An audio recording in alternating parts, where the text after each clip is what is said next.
কাজ হয়েছে, টান দেন। কি রে, ওরা কি কারণে ধরে নিয়ে গেল? আমিও তো কিছু বুঝলাম না। এ শরীফ ভাই, দাঁড়ান দাঁড়ান দাঁড়ান দাঁড়ান। কি হইছে? আপনার ছোট বেড়াতে পুলিশ ধরে নিয়ে গেল। কি কও? পুলিশ আমার ছোট ভাইরে ধরছে কি জন্য? বলতে পারলাম না। আচ্ছা, কোন দিকে নিয়ে গেছে? এদিকে নিয়ে গেল।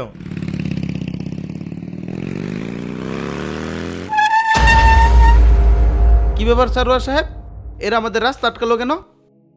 আমার মনে হয় এরাও এর সাথে জড়িত আছে। কি সমস্যা আপনাদের? রাস্তা আটকালেন কেন? কি সমস্যা মানে? আমার ছোট ভাইরে আপনারা কোনো কারণ ছাড়া ধরে নিয়ে যেতেছেন, আমার সমস্যা না? ওই কি করছে যে আপনারা ধরে নিয়ে যেতেছেন? কি করছে জানেন আপনি আপনার ছোট ভাই? কি করছে? তাহলে শুনেন। আহাদ, আমার মনে হইতেছে এই বলে একটা সাইড দেবো। আচ্ছা, দেখা যাক কি হয়। দেখছস, সাইড গেছে। এই বেটা, এই ওভারে 10 নিব। হ্যাঁ।